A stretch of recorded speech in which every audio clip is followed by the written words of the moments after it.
ನಮಸ್ಕಾರ ವೀಕ್ಷಕರೇ, ಕಾರ್ಯಕ್ರಮಕ್ಕೆ ಸ್ವಾಗತ. ಮಂಗಳೂರು ಕಂಪನ ಈ ವಿಶೇಷ ಕಾರ್ಯಕ್ರಮ ಬಹಳ ಮುಖ್ಯವಾಗಿ ಭೂಕಂಪನ ಆಗ್ತದೆ, ಭೂಮಿ ನಡುಗ್ತದೆ.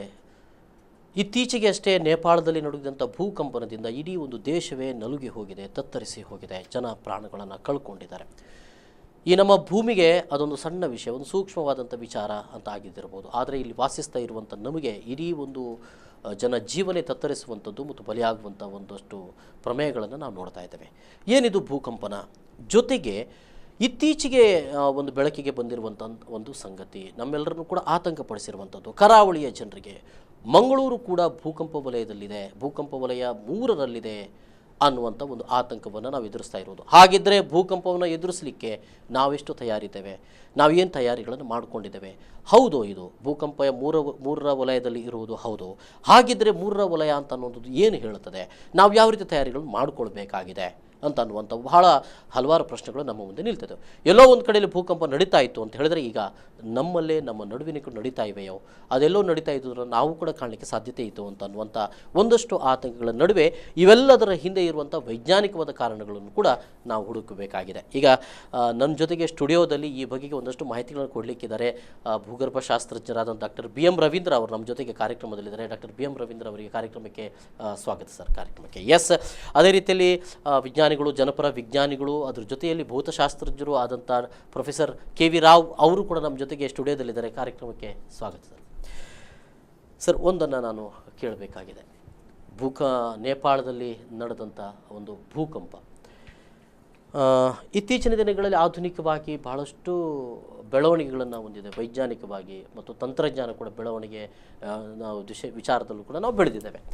ಆದರೆ ಯಾಕೆ ಗೊತ್ತಾಗಲಿಲ್ಲ ನೇಪಾಳದಲ್ಲಿ ಭೂಕಂಪ ಆಗ್ತದೆ ಅಂತ ಅನ್ನೋದು ಮೊದಲಾಗಿ ಗೊತ್ತಾಗಲಿಲ್ಲವೇ? ಇದು ಒಂದಷ್ಟು ಜನರು ಮೊದಲೇ ಉಳಿಸಿಕೊಳ್ಬೋದಾಗಿತ್ತು ಅಂತ ಅನ್ನುವಂಥದ್ದು ಏನು ಹೇಳ್ತೀವಿ? ನಮ್ಮ ಹಿಮಾಲಯ ವಲಯ ಅಂತ ಏನು ಹೇಳ್ತೀವಿ, ಪಾಕಿಸ್ತಾನದಿಂದ ಕಾಶ್ಮೀರ, ನೇಪಾಳ, ಭೂತಾನ್, ಇದು ಭೂಕಂಪ ವಲಯ. ಇದು ಭೀಕರ ಪ್ರಮಾಣದ ಭೂಕಂಪ ಆಗುವಂಥ ವಲಯ ಅಂತ ನಮಗೆ ಬಹಳ ವರ್ಷಗಳಿಂದ ಎಲ್ಲರಿಗೂ ತಿಳಿದಂಥ ಮಾಹಿತಿ. ಆದರೆ ಭೂಕಂಪಗಳ ಸಂಬಂಧವಾಗಿ ಹೇಳೋದು ಏನಂದರೆ, ಇಂಥ ದಿವಸ ಆಗ್ತದೆ ಅಂತ ನಿಖರವಾಗಿ ಭವಿಷ್ಯ ಹೇಳಲಿಕ್ಕೆ ಬರೋದಿಲ್ಲ. ಆಳವಾದ ಅಧ್ಯಯನ ನಿರಂತರವಾಗಿ ಮಾಡಿದರೆ ಮಾತ್ರ ನಾವು ಅದರ ಬಗ್ಗೆ ಹೆಚ್ಚು ನಿಖರವಾಗಿ ನಾವು ಊಹಿಸಲಿಕ್ಕೆ ಸಾಧ್ಯವಾಗ್ತದೆ. ಆದರೆ ಈ ಪೂರ್ಣವಾಗಿ ಹಿಮಾಲಯದ ವಲಯ ಏನಿದೆ, ಹಿಮಾಲಯದ ಒಂದು ಬೆಟ್ಟಗಳ ವಲಯ, ಇದು ಪೂರ್ಣವಾಗಿ ಇದು ಭೀಕರ ಭೂಕಂಪಗಳು ಸಂಭವಿಸುವಂಥ ವಲಯ ಅಂತ ಹೇಳಿ ನಮಗೆ 1950ನೇ ಇಸ್ವಿಯಿಂದಲೂ ನಮಗೆ ಎಲ್ಲರಿಗೂ ತಿಳಿದಂಥ ವಿಚಾರ. ಹಾಗಿದ್ದಲ್ಲಿ ನೇಪಾಳದಲ್ಲಿ ನಡೆದಂಥ ಒಂದು ಭೂಕಂಪ ಸಹಜವಾಗಿ, ಸಾಮಾನ್ಯವಾಗಿ ನಡೆಯುವಂಥ ಒಂದು ಪ್ರಕ್ರಿಯೆ, ಆ ವಲಯದಲ್ಲಿ ಸಹಜವಾಗಿ ಆಗುವಂಥ ಒಂದು ಪ್ರಕ್ರಿಯೆ, ಭೂಮಿಯ ಪ್ರಕ್ರಿಯೆ. ಅದಕ್ಕೆ ಎಷ್ಟು ವರ್ಷಗಳಿಗೊಮ್ಮೆ ಅದು ಅಲ್ಲಿ ಆ ಭಾಗದಲ್ಲಿ ನಡೆಯುವಂಥದ್ದು ಅಂತ? ಅದೇ ಇಷ್ಟೇ ವರ್ಷಗಳಿಗೊಮ್ಮೆ ಆಗ್ತದೆ ಅಂತ ಹೇಳಿ ನಾವು ಅದನ್ನ ಊಹಿಸಲಿಕ್ಕೆ ಸಾಧ್ಯವಾಗುವುದಿಲ್ಲ. ಭೂಮಿಯ ಚಲನ ಒಂದು ಸಣ್ಣದಾದಂಥ ಲಕ್ಷಣಗಳನ್ನಾದರೂ ನಾವು ಹೇಳಲಿಕ್ಕೆ ಸಾಧ್ಯತೆ ಇದೆ. ಅವುಗಳ ಬಗ್ಗೆ ಅಧ್ಯಯನ ಮಾಡಲಿಕ್ಕೆ ಕೆಲವು ಯಂತ್ರಗಳಿದೆ. ಅವುಗಳ ನಿರಂತರವಾಗಿ ಅಧ್ಯಯನ ಮಾಡ್ತಾ ಇದ್ರೆ ಭೂಕಂಪ ಆಗುವ ಮೊದಲು ಅದರ ನಮಗೆ ಮಾಹಿತಿ ಸಿಗ್ತದೆ, ಸೂಚನೆ ಸಿಗ್ತದೆ. ಆದರೆ ಅಂತ ನಮ್ಮಲ್ಲಿ ಉಪಕರಣಗಳು ಬಹಳ ಕಡಿಮೆ ಇದೆ ನಮ್ಮ ದೇಶದಲ್ಲಿ. ಕರಾವಳಿಯ ವಲಯದಲ್ಲಂತೂ ಯಾವುದೇ ಉಪಕರಣಗಳನ್ನು ಸ್ಥಾಪನೆ ಮಾಡಿದಂತಹ ಒಂದು ನಿದರ್ಶನ ಇಲ್ಲ. ಕರ್ನಾಟಕದಲ್ಲಿ ಗೌರಿಬಿದನೂರಿನಲ್ಲಿ ಒಂದಿದೆ. ಅಂಥ ಸ್ಥಳಗಳಲ್ಲಿ ವಿಜ್ಞಾನಿಗಳು ನಿರಂತರವಾಗಿ ಅವುಗಳಿಂದ ಬರುವಂಥ ಕಂಪನಗಳ ಏನಿದೆ, ಅವುಗಳ ಸಿಗ್ನೇಚರ್ ಅಂತ ಏನು ಇರ್ತವೆ, ಅದನ್ನು ನಿರಂತರವಾಗಿ ಅಧ್ಯಯನ ಮಾಡ್ತಾ ಇದ್ರೆ ಬದಲಾವಣೆಗಳಾಗೋದು ಗೊತ್ತಾಗ್ತದೆ. ಎಸ್. ನಾನು ಮತ್ತೆ ಒಂದಷ್ಟು ಪ್ರಶ್ನೆಗಳನ್ನು ಕೇಳಬೇಕು ಸರ್. ಭೌತಶಾಸ್ತ್ರಜ್ಞರಾಗಿ ಈ ಭೂಕಂಪನವನ್ನು ಯಾವ ರೀತಿಯಾಗಿ ನೀವು ಹೇಳ್ತಾರೆ? ಏನಿದು ಭೂಕಂಪನ? ಇದನ್ನು ಅರ್ಥ ಮಾಡಿಕೊಳ್ಳುವುದು ಸುಲಭ. ಭೂಮಿಯ ಪದರು ನೀರುಳ್ಳಿದ್ದ ಹಾಗೆ, ಒಂದರ ಪದರಿನ ಕೆಳಗೆ ಇನ್ನೊಂದು. ಮೊದಲು ಮೇಲಿರುವಂಥದ್ದನ್ನು ಕ್ರಸ್ಟ್ ಅಂತ ಹೇಳ್ತೇವೆ, ಸರ್ಫೇಸ್ ಅಂತ ಏನು ಹೇಳ್ತೇವೆ. ಅದರ ನಂತರದ ಪದರು ಒಳಗೆ ಮೋಲ್ಟನ್ ಮೆಟೀರಿಯಲ್, ಬಹಳ ಹೈ ಟೆಂಪರೇಚರ್ ಇರುವ ಮೋಲ್ಟನ್ ಮೆಟೀರಿಯಲ್. ಈ ಪದರುಗಳು ಏನಾಗ್ತಾ ಇದೆ ಅಂದರೆ, ಈಗ ನೇಪಾಳ, ಹಿಮಾಲಯ ಅನ್ನುವಂಥದ್ದು ಒಂದಾನೊಂದು ಕಾಲಕ್ಕೆ ದೂರ ಇತ್ತು. ನಾವು ಭಾರತ ದೇಶದ ಯಾವ ಭೂಪದರ ಇದೆ, ಈ ಭೂಪದರ ಅದರ ಕೆಳಗಿಂದ ನುಗ್ಗುತ್ತಾ ಉಂಟು. ಹಾಗಾಗಿ ಹಿಮಾಲಯ ಉಂಟದ್ದು. ಹಿಮಾಲಯ ಬೆಳೆಯುತ್ತದೆ ಅಂತ ನಾವು ಹೇಳ್ತೇವೆ. ಆ ಹಿಮಾಲಯ ಬೆಳೆಯುವಂಥದ್ದಲ್ಲ, ಈ ಭೂಪದರ ಸ್ವಲ್ಪವೇ ಅದರೊಳಗೆ ಹೋಗುವಂಥದ್ದು. ಈ ಸ್ವಲ್ಪವೇ ಹೋಗುವಂಥದ್ದು ಹಾಗೇ ಹೋದರೆ, ಹೀಗೇ ಹೋಗ್ತಾ ಇದ್ರೆ ಏನು ಉಪದ್ರ ಇಲ್ಲ. ಏನೂ ತೊಂದರೆ ಇಲ್ಲ. ಹ್ಮ್. ಆದರೆ ಇದು ಹೋಗುವಂಥದ್ದು ಅಷ್ಟಕ್ಕೆ ಹೋಗ್ತಾ ಇದ್ರೆ ಏನು ಹಾಂ, ಏನು ಅಷ್ಟಕ್ಕೆ ಹ್ಮ್. ಸಣ್ಣ ಸಣ್ಣ ಕೆಲವು ಕಂಪನಗಳಾಗ್ಬೋದು ಅಷ್ಟೇ. ಆದರೆ ಈ ವಲಯದಲ್ಲಿ ಹೇಗಾಗ್ತಾ ಉಂಟು ಅಂತ ಹೇಳಿದರೆ, ಒಂದು ಈ ಸ್ತರ ಅಂತ ಏನು ಹೇಳ್ತೇವೆ ಅದು ಇನ್ನೊಂದೊಳಗೆ ನುಗ್ಗುವಂಥದ್ದು ಕೆಲವು ಸರ್ತಿ ಬೇರೆ ಬೇರೆ ಕಾರಣಗಳಿಂದಾಗಿ ಬಹಳ ಚೆನ್ನಾಗಿ ನುಗ್ತದೆ. ಆ ಚೆನ್ನಾಗಿ ನುಗ್ಗುವ ಈ ಅವಸ್ಥೆ ನಮಗೆ ದುರವಸ್ಥೆ ಅಂತ ಇರ್ತದೆ. ಸಾಧಾರಣ 50, 60 ಅಥವಾ 100 ವರ್ಷಗಳಿಗೊಮ್ಮೆ ಇಂಥದ್ದು ಆಗುವಂಥದ್ದು ಆ ವಲಯದಲ್ಲಿ, ಹಿಮಾಲಯನ್ ಪರ್ವತದ ವಲಯದಲ್ಲಿ ಸಾಮಾನ್ಯ. ಯಾಕೆಂದರೆ ಅಲ್ಲಿದ್ದು ಒಳಗಿನ ಪ್ರೆಷರ್, ಈ ಹಿಮಾಲಯನ್ ಪರ್ವತದ ಮೇಲಿನ ಪ್ರೆಷರ್ ಒತ್ತಡ, ಕೆಳಗಿನ ಪ್ರೆಷರ್ ತಳದ ಒತ್ತಡ, ಇದರಿಂದಾಗಿ ಹಿಮಾಲಯ ಮೇಲೆ ಬರುವಂಥ ಈ ಪ್ರಕ್ರಿಯೆಯಲ್ಲಿ ನೇಪಾಳದಂಥ ಜಾಗ, ನೇಪಾಳದಂಥ ಯಾವ ದೇಶ ಇದೆ ಇದು, ಆ ಜಾಗ ಅದು ಭೂಕಂಪದ ಸತತ ಉಪದ್ರವಕ್ಕೆ ಅಥವಾ ಭೂಕಂಪದ ಸತತ ಪ್ರಭಾವಕ್ಕೆ ಒಳಗಾಗಿರೋ ದೇಶ. ಅಲ್ಲಿಯವರೆಗೆ ಭೂಕಂಪ ಅನ್ನೋದು ಕೆಲವು ಜಗತ್ತಲ್ಲಿ ಇಂಥ ಕೆಲವು ದೇಶಗಳುಂಟು. ನಮ್ಮ ನೇಪಾಳ ಅಥವಾ ಹಿಮಾಲಯ ಅಂತಲ್ಲ, ಹಿಮಾಲಯದ ಇಡೀ ಪರ್ವತ ಶ್ರೇಣಿಯಲ್ಲಿ ಇಂಥ ಭೂಕಂಪಗಳು ಆಗುವ ಸಾಧ್ಯತೆ ಉಂಟು. ಯಾಕೆಂದರೆ ಈ ಪ್ರಕ್ರಿಯೆ ಇದು ಮುಂದುವರಿತಾ ಇರ್ತದೆ ಇನ್ನೂ ಸಹ. ಇದು ಇದು ಎಲ್ಲಿಂದ ಆರಂಭ ಆಗ್ತದೆ ಅಂತ ಅನ್ನುವಂಥದ್ದು, ಅಂದ್ರೆ ಎಲ್ಲೋ ಹಿಮಾಲಯದ ತಪ್ಪಲಿನಿಂದ ಆರಂಭ ಆಗುದು ಅಥವಾ ದಕ್ಷಿಣ ಹಿಂದೂ ಮಹಾಸಾಗರದಿಂದ ಅದು ಆರಂಭ? ಅಲ್ಲ, ಸಾಗರದಿಂದ ಬರುವುದಿಲ್ಲ. ಸಾಗರದಿಂದ ಬರುವಂಥ ಈ ಪ್ರಕ್ರಿಯೆಯಲ್ಲಿ ಅದು ಹಾಗೇನಾದರೂ ಸಾಗರದಲ್ಲಿ ಇದರ ನಂತರ, ಭೂಕಂಪದ ನಂತರ ಆಗುವಂಥದ್ದು, ಸುನಾಮಿ ಗಿನಾಮಿ ಅಂತ ಬರುವುದಾದರೆ ಅದರ ನಂತರದ್ದು. ಈ ಸಾಗರದ ನೀರು ಈ ಒತ್ತಡವನ್ನು ಅಷ್ಟು ಅದಕ್ಕೆ ಹೆಚ್ಚು ಪ್ರಭಾವ ಬೀರುವುದಿಲ್ಲ. ಯಾಕಂದರೆ ಬಹಳ ವರ್ಷದಿಂದ ಅದು ಹಾಗೆ ಇದೆ. ಸಾಗರದ ಒತ್ತಡ ಇದರ ಮೇಲೆ ಅಷ್ಟು ಬರುವುದಿಲ್ಲ. ಇದರ ಮೇಲೆ ಭೂಕಂಪದ ಈ ಪ್ರಕ್ರಿಯೆ ಈಗ ಆಗಿರೋದು ನೇಪಾಳದಲ್ಲಿ ಇದರಿಂದ. ಏನು ಹೇಳ್ತಾ ಇದ್ದಾರೆ ಅಂತ ಹೇಳಿದರೆ, ಇಂತೆಂಥ ಸಣ್ಣ ಸಣ್ಣ ಭೂಕಂಪನಗಳಾಗುವಾಗ ಅದು ಮುಂದಿನ ಭೂಕಂಪದ ಮುನ್ಸೂಚನೆ ಇರ್ಬೋದು, ಜಾಗ್ರತೆಯಿಂದ ಇರಬೇಕು. ಮತ್ತು ದೊಡ್ಡ ಸಮಸ್ಯೆ ಅಂದರೆ ಈ ಭೂಕಂಪವನ್ನು ಇವತ್ತಾಗ್ತದೆ ಅಥವಾ ಇನ್ನು 2 ಗಂಟೆಯಲ್ಲಿ ಆಗ್ತದೆ ಹೇಳಲಿಕ್ಕೆ ಆಗೋದಿಲ್ಲ. ವಾತಾವರಣದ ಪ್ರಕ್ರಿಯೆಯನ್ನು ನಾವು ಸಂಪೂರ್ಣವಾಗಿ ತಿಳಿಯುವ ಒಂದು ತಂತ್ರಜ್ಞಾನ ಹೊಂದಿದೆ ಇವತ್ತು. ಸ್ಯಾಟಲೈಟ್ ಉಪಗ್ರಹಗಳ ಚಿತ್ರಗಳಿಂದ ಬರ್ತದೆ ಅಂತ ಗೊತ್ತಾಗ್ತದೆ. ಆದರೆ ಭೂಮಿಯ ಒಳಗಿನ ಈ ಪ್ರಕ್ರಿಯೆ ಯಾವಾಗ ಹೇಗೆ ಅನ್ನೋದು ಗೊತ್ತಾಗೋದಿಲ್ಲ. ವಾಲ್ಕೆನೋ ಇದು ಪ್ಲಾಟೋನಿಕ್ ಮೂವ್ಮೆಂಟೇ ಬೇಕು. ಈ ಸ್ತರಗಳೇ ಮೂವ್ಮೆಂಟ್ ಆಗಬೇಕಾಗಿಲ್ಲ. ಭೂಕಂಪ ಆಗಬೇಕಾದ್ರೆ ಬಾಂಬ್ ಸಿಡಿಬಹುದು. ನೀವು ನ್ಯೂಕ್ಲಿಯರ್ ಬಾಂಬನ್ನು ಸಿಡಿಸಿದಾಗ ಭೂಕಂಪ ಆಗಿ ಆಗ್ತದೆ. ಪೂರ್ವಪಕವಾಗಿ 1-2 ಮಾತುಗಳು. ಭೂಮಿಯ ಹೊರಪದರ ಫಲಕಗಳು ಅಂತ ರಚನೆ ಅದು ಅಖಂಡವಾಗಿಲ್ಲ. ಅದು ಅಲ್ಲಲ್ಲಿ ಒಡೆದು ಹೋಗಿ ಫಲಕಗಳು ಅಂತ ಏನು ಹೇಳ್ತೇವೆ, ಪ್ಲೇಟ್ ಟೆಕ್ಟಾನಿಕ್ಸ್ ಅಂತ ಇಂಗ್ಲಿಷಲ್ಲಿ ಹೇಳ್ತೀವಿ. ಅಂದರೆ ಒಂದು ಫಲಕಗಳ ರೂಪದಲ್ಲಿ ಇದೆ ಹೊರಗಿನ ಪದರ. ಈ ಫಲಕಗಳು ನಿಧಾನವಾಗಿ ಒಂದು ನಿರ್ದಿಷ್ಟ ದಿಕ್ಕಿನಲ್ಲಿ ಚಲನೆ ಆಗ್ತಾ ಇದ್ದಾವೆ. ನಮ್ಮ ಭರತಖಂಡದ ಫಲಕ ಅಂದ್ರೆ ನೀವು ಹೇಳ್ತಾ ಇರುವಂತ ಭೂಮಿಯ ಒಳಭಾಗದಲ್ಲಿ ಹೊರಪದರದಲ್ಲಿ ಅದು ಒಡೆದಿದೆ. ಫುಟ್ಬಾಲ್ ಮೇಲೆ ಏನು ನಾವು ಭಾಗಗಳನ್ನು ಕಾಣ್ತೇವೆ, ಅದೇ ರೀತಿ ಭೂಮಿಯ ಮೇಲೆ ಭಾಗಗಳಿದೆ. ಅದಕ್ಕೆ ಫಲಕ ಅಥವಾ ಪ್ಲೇಟ್ ಅಂತ ಹೇಳ್ತೀವಿ. ಈ ಪ್ಲೇಟ್ ಅನ್ನುವ ಭಾಗಗಳು ನಿರಂತರವಾಗಿ ಒಂದು ನಿರ್ದಿಷ್ಟ ದಿಕ್ಕಿನಲ್ಲಿ ಚಲನೆ ಮಾಡ್ತಾ ಇರ್ತವೆ. ನಿರಂತರವಾಗಿ ಅಂದ್ರೆ ತುಂಬಾ ನಿಧಾನವಾಗಿ. ಎಷ್ಟು ನಿಧಾನವಾಗಿ ಅಂದರೆ 1 ವರ್ಷಕ್ಕೆ 1 ಸೆಂಟಿಮೀಟರ್ನಷ್ಟು ಅಥವಾ 2 ಸೆಂಟಿಮೀಟರ್ನಷ್ಟು ವೇಗದಲ್ಲಿ ನಿಧಾನವಾಗಿ, ನಮಗೆ ತಿಳಿಯದಷ್ಟು ವೇಗದಲ್ಲಿ ಈ ಫಲಕಗಳು ಚಲನೆ ಆಗ್ತವೆ. ನಮ್ಮ ಭರತಖಂಡ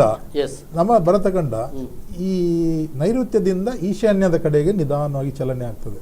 ಚಲನೆ ಆಗಿ ಇದು ಟಿಬೆಟ್ ಖಂಡದೊಂದಿಗೆ ಘರ್ಷಣೆ ಮಾಡ್ತದೆ. ಈ 2 ಖಂಡಗಳು ಸೇರುವ ಜಾಗವೇ ಈ ಹಿಮಾಲಯ ಪರ್ವತಗಳ ಒಂದು ವಲಯ. ಅಂದ್ರೆ ಹಿಮಾಲಯ ಪರ್ವತ ಅಂತ ಅನ್ನುವಂಥದ್ದು ಆ ರೀತಿಯಾಗಿ ಅದು ಒಂದು ಕಾಲದಲ್ಲಿ ಹಿಮಾಲಯ ಪರ್ವತ ಅನ್ನೋದು ಇರ್ಲಿಲ್ಲ. ಅಲ್ಲಿ ಒಂದು ಕಡಲಿತ್ತು. ಭೂವಿಜ್ಞಾನದಲ್ಲಿ ಅದಕ್ಕೆ ತೆಥಿಸ್ ಅನ್ನೋ ಸಮುದ್ರ ಅಂತ ಹೆಸರಿದೆ. ಭೂಮಿಯ ಚರಿತ್ರೆಗೆ ಹಿಂಭಾಗ ಹೋದ್ರೆ ಅದು ಸುಮಾರು 20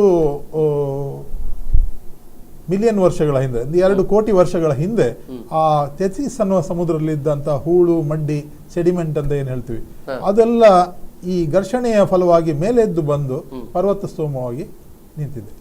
ಈ 2 ಫಲಕಗಳ ಎಲ್ಲಿ ಸೇರುತ್ತವೆ ಅಲ್ಲಿ ಈ ನಿರಂತರವಾಗಿ ಈ ಭೂಕಂಪಗಳ ಒಂದು ಹಾವಳಿಯನ್ನು ನಾವು ಕಾಣಬಹುದು. ಇದು ನಾವು ಉತ್ತರ, ಅದರಲ್ಲೂ ಕೂಡ ಹಿಮಾಲಯ ಪರ್ವತ ಅಂದ್ರೆ ವಲಯ 5ರಲ್ಲಿ ಇದೆಯಾ ಹಿಮಾಲಯ ಅಂತ? ಅಂದ್ರೆ ಇಲ್ಲಿ ವಲಯಗಳನ್ನು 1 2 3 4 5 ವಲಯಗಳನ್ನ ಮಾಡಲಾಗಿದೆ. ಅಂದ್ರೆ ಅತ್ಯಂತ ಡೇಂಜರ್ ವಲಯ ಅಂತ ಹೇಳುವಂಥದ್ದು 5ರ ವಲಯ. ಡೇಂಜರ್ ಅಂತ ಹೇಳುವುದಕ್ಕಿಂತ ಅಲ್ಲಿ ಭೂಕಂಪಗಳಾಗುವ ಸಂಭವನೀಯತೆ ಜಾಸ್ತಿ, ಜಾಗ್ರತೆ ಇರಬೇಕು.